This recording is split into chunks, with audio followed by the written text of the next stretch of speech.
It's a beautiful day in this neighborhood, a beautiful day for a neighbor. Would you be mine? Could you be mine? It's a neighborly day in this beauty wood, a neighborly day for a beauty. Would you be mine? Could you be mine? I have always wanted to have a neighbor just like you. I've always wanted to live in a neighborhood with you. So let's make the most of this beautiful day. Since we're together, we might as well say, would you be mine? Could you be mine? Won't you be my neighbor?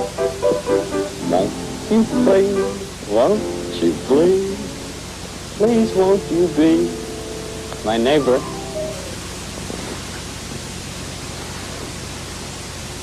Today we're going to be talking about storytelling.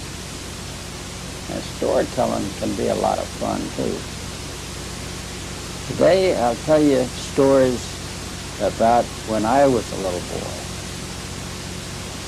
boy. And some of these stories are based on what my grandfather and my uncles used to tell me. So the first one starts about like this. A long time ago, when I was just a little boy, every summer I used to go out and stay on my grandfather's farm. And we would have lots of fun. There were lots of things to do out on the farm. It was fun for kids.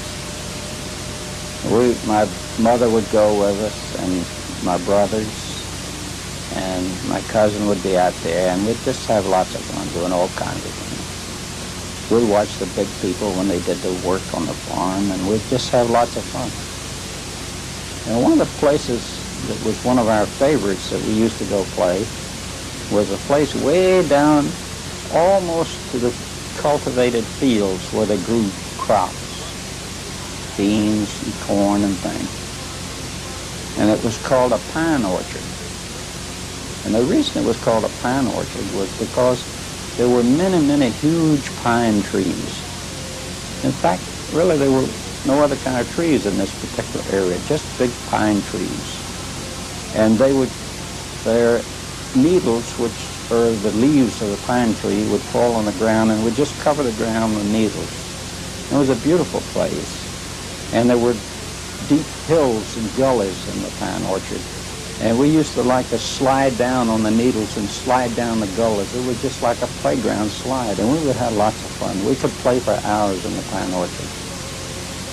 And you could lie on your back in the pine needles and look up at the blue sky with the beautiful pine trees up against the blue sky. And it was so quiet on the farm that you could hear the wind blowing through the pine needles, and it was very interesting and a lot of fun for kids. We were playing down there one day, and we had so much fun that the time just flew by. And all of a sudden, we realized it was starting to get dark. So we looked at each other and we said, well, we better get back up to the house. It's getting dark. It's very scary down here when it starts to get dark. So we started up from the pine orchard up towards the road that eventually leads to the house. And as we got up the top of the hill coming up out of the pine orchard, there were some woods on the right, and we heard something which just scared us to death. It was a terrible sound. It sounded something like this. I can't make this sound because it was too awful to do it. It went,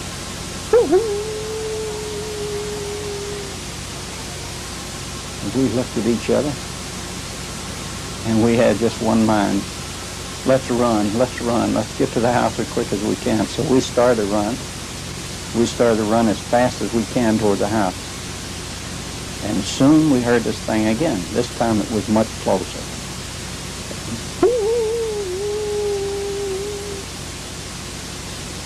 Oh, we were so scared. We were so scared. I don't want to frighten you, but we were scared. So we started running, and we run, and we run, and all of a sudden this thing jumped out in the road right behind us. You know, it was a big, hairy-looking thing.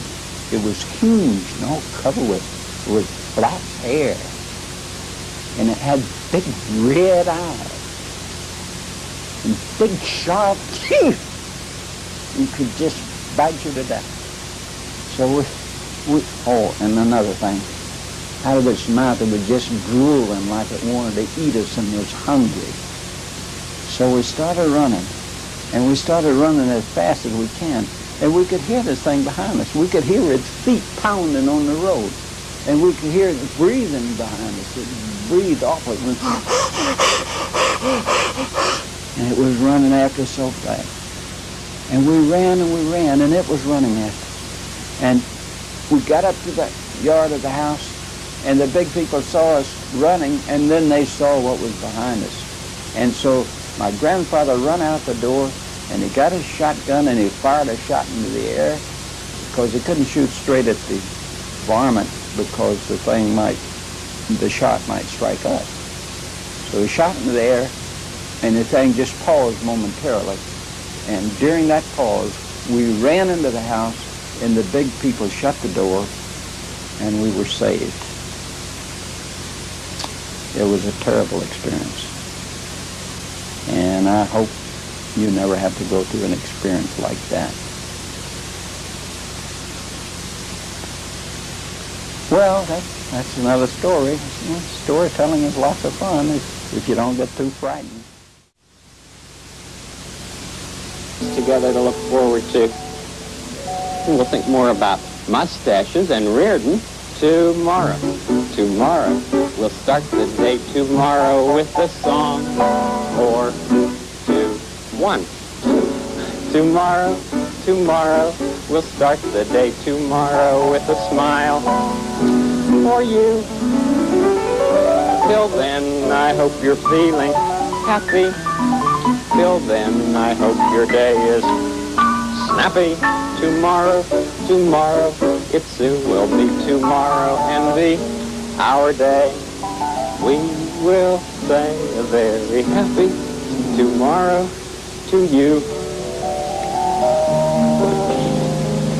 There's only one person in the whole world like you, and that's you yourself. I like you just the way you are.